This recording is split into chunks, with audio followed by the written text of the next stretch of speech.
When the Doge people arrived at USA 8 on Friday, they forced their way. You've done a hell of a lousy job. You're late. I'm sorry. You're fired. Get out of here.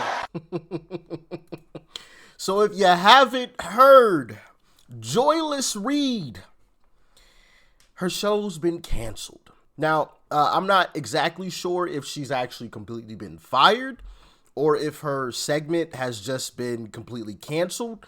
But this is some fantastic news. And, you know, I was talking about this the other day, and I was saying, you know, I wonder what the goal of this all is. Because I was trying to wrap my mind around why are these folks doubling down on this BS, on this nonsense? I mean, because not only did the propaganda not work, it completely backfired on them. The ratings on these liberal networks have completely tanked. Joy Reid and Rachel Maddow, to name a few, have had to take pay cuts already. Some folks have been just flat out fired or kicked out or resigned. Crap, I can't think of Jim Acosta. So it was just like I wonder what their goal is with this. And then I thought to myself, well, maybe the ship is sinking and they know it's too late to save it. Maybe that's why they're doubling down on this nonsense, but who knows? Anyway, let's check this out. MSNBC cancels Joy Reid's lefty show as network makes major shakeup. MSNBC liberal mainstay Joy Reid's show has been canceled as part of a major overhaul by the network's new president, Rebecca Cutler. According to a report, the 7 p.m. program hosted by ardent Trump critic Reid, 56, will be replaced by a new panel show featuring co-hosts Alicia Mendez, Michael Steele, and Simone Sanders, which that ain't gonna be a great show either, so yeah, I don't know what the whole point of this is. Anyway, let's keep on reading a little bit here. The final episode of Reid's show, The Reid Out, will air sometime this week, ending a mainstay of MSNBC's lineup for the past 5 years, according to the Times. MSNBC declined to comment. It marks the first large-scale shakeup by MSNBC's new president Cutler since she took over the liberal network earlier this month, as it looks to double down on its lefty agenda during the second Trump administration.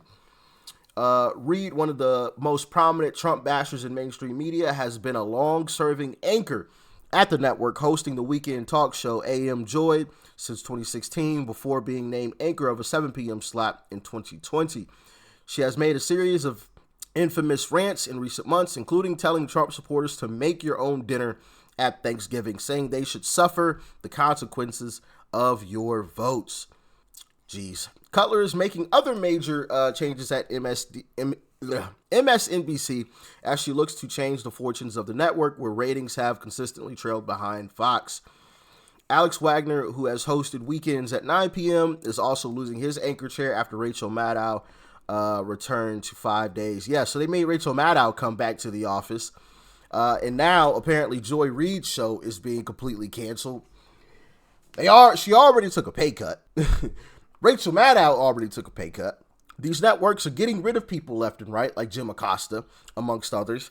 So yeah, I really do wonder, like, what is the end goal with this? Because you got rid of Joy Reid, sure, but you just replaced her with a terrible show. So I don't know, like, you just replaced her with more leftists. It's just quite interesting. Anyway, let's take a little trip down memory lane in some of Joy Reid's crazy rants and statements. Check it out. In America, there's a thing about both white vigilantism and white tears, particularly male white tears. Really white tears in general, because that's what Karens are, right? They Karen out, and then as soon as they get caught, it's like, green waterworks. White men can get away with that too. And it has the same effect. Even as the right tries to politicize the idea that masculinity is being robbed from American men by multiculturalism and wokeism, they still want to be able to have their tears.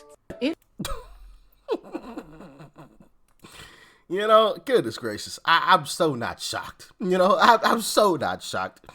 Let's check out another one. The people I ever hear use the word inflation are journalists and economists, right? So that is not part of the normal lexicon of the way people talk. So it's interesting that Republicans are doing something they don't normally do, right? Which is not use the common tongue, right? Not use just common English to sort of do on their campaigns like they're doing with crime. But what they've done is they've taught people the word inflation, right? Yeah. Most people who would have never used that word ever in their lives are using it now because they've been taught it, including on TV, including in newspapers. They've been taught this word, and they sort of wrap this word around whatever it is that they really want to vote, the reasons they really want to. We have been taught the word inflation, and that's why we were talking about it. Great take, Joy Reid. Amazing journalism right there. Like, what the? Like, are you kidding me? You know, there's one statement that I've always talked about when, I talk about Kamala, and it's when Joy Reid got on national television the night of the election and said that Kamala ran a flawless campaign. Just a blatant lie. Check out that clip. I mean, this really was an historic, flawlessly run campaign. Queen Latifah never endorses anyone. She came out and endorsed. She had every prominent celebrity voice. She had the Taylor Swift, she had the Swifties, she had the Beehive. Like, you could not have run a better campaign in that short period of time. And I think that's still true. She ran a flawless campaign, but she lost in a landslide. Lost every single swing state and lost the popular vote. But she ran a flawless campaign because some people who happen to have a little bit more money than the rest of us regular folks, and some people that happen to be a little more popular than the rest of us regular folks, because some of those folks endorsed Kamala, she ran a flawless campaign. Like, that is the dumbest take I've ever heard. Yeah, some celebrities that never back anybody came out and endorsed her. She ran a flawless campaign. Why do I care about what celebrity endorses a presidential candidate? One, they're probably getting paid. And we found out a lot of them did get paid from the Democrat Party. And two, like, celebrities aren't God. Like, what? They're humans just like the rest of us. Like I said, they just happen to have a little bit extra money and a few more people know who they are than the rest of us regular folks. That's it. There's nothing special about a celebrity. Nothing. They didn't like fall from the sky like some type of angel coming down or something. Like, come on now. Stop it with the nonsense. Stop it. And I think in 2028 you will see a shift in the amount of celebrity endorsements. Obviously, we found out that is meaningless and pointless, and in some aspects, kind of detrimental. So I don't think you'll be seeing the amounts of celebrities that came out this past election come out again. I don't think it's going to happen. But that's just my personal opinion. Y'all can let me know how y'all feel about it. Okay, let's move on to the next insane clip. We begin our final sprint, having arrived at that point in the election season where basically we on this side of the TV screen have said all we can. We've laid out the stakes in this crucial election, where one side stands for freedom while the other meets the textbook definition of fascism, namely a far-right dictatorial regime like Hitler's Germany or Franco's Spain or Mussolini's Italy, but also white-ruled South Africa before Mandela and the black majority took control, or Vladimir Putin's Russia, Viktor Orban's Hungary, or Nicolas Maduro in Venezuela today, that suppresses the rights of women and minorities, uses the military to execute the whims of a strongman dictator, and controls and suppresses the press, education, the arts, rewrites history to suit a favored and dominant racial class, and foments extravagant corruption in order to enrich the dictator and his friends.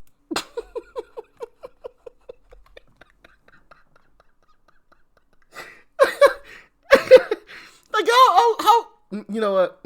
I'm gonna be polite. I'm not gonna say what I wanted to say.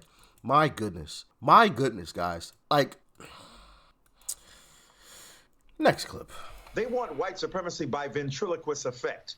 There is a black mouth moving, but a white idea through the running on the runway of the tongue of a figure who justifies and legitimates the white supremacist practices. Once again, you can't be too surprised by this. Can't be too surprised. Wow. Why would conservatives think fact-checking is biased against them? I mean, what are you sharing if you keep getting fact-checked for false information? Think about it. What were conservatives sharing on Meta that was getting flagged so much? Are they spreading false information? And why were they so eager? And why are Republicans in general so eager to end the idea of fact-checking? What are they trying to share? What is the motivation for not wanting it to be fact-checked?